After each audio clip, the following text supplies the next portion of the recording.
பஞ்சமி தண்டநாதா சங்கேதா சமயேஸ்வரி சமயசங்கேதா வாராகி போதினி சிவா வார்த்தாளி மகாசேன ஆஞ்ஞா சக்கரேஸ்வரி அரிக்னி பாத நமஸ்தே. ஒருவருடைய ஜாதகத்தில் 8ஆம் இடத்துல சூரிய பகவான் இருந்தால் எப்படியெல்லாம் இருப்பார்?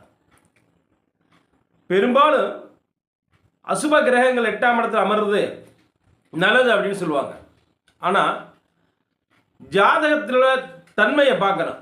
அது ஆண் ஜாதகமாக இருந்தாலும் சரி, பெண் ஜாதகமாக இருந்தாலும் சரி, ஜாதகத்தில் எந்த ஸ்தானத்துக்கு அவர் வர்றார், எந்த வீட்டுக்கு வர்றார், லக்னாதிபதியாக வர்றாரா, 2ஆம் இடத்து அதிபதியாக வர்றாரா, இப்படி 12 வீட்டுக்கு எந்த அதிபதியாக வர்றார் அப்படின்றத பார்த்து அதை கணிக்கணும்.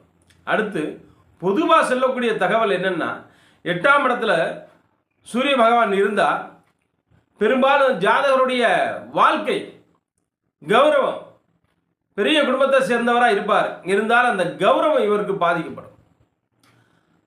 இது நாள் வரை நல்ல பேரும் புகழும் எடுத்த குடும்பம் இவரால் ஒரு சின்ன இழுக்கு நேரக்கூடிய வாய்ப்பு வந்துடும். கௌரவ குறைச்சல், புகழ் மங்கும்.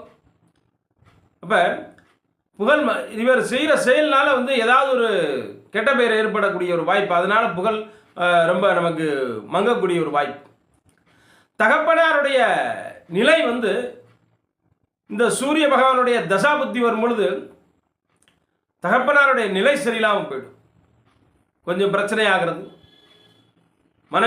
மன நிம்மதி இல்லாத ஆகிறது அப்படின்னு ஆயிடும்.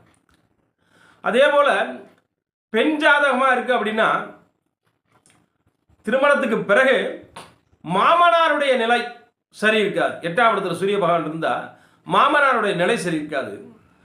அவருடைய கணவர் ஒன்று அரசு அதிகாரம் சம்பந்தப்பட்ட வேலையில் பார்ப்பார். அரசு சம்பந்தமான துறைகளில் இவர் ஒரு தலைமை பொறுப்பில் இருந்து வேலை பார்க்கக்கூடிய ஒரு அமைப்பு வரும். அப்படி இல்லை அப்படின்னா வாகனங்கள் வச்சுருப்பார்.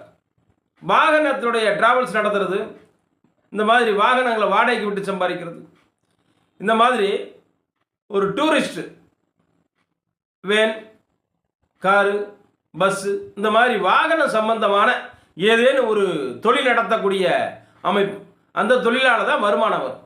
ஏன்னா 7ஆம் இடம்ன்றது களத்திரஸ்தானம். 7க்கு 2 களத்திரத்தினுடைய வருமானம். அப்போ சூரிய பகவான் இருக்கும்போது இந்த மாதிரி துறைகளில் வருமானம் வரக்கூடிய ஒரு வாய்ப்பு உள்ளது.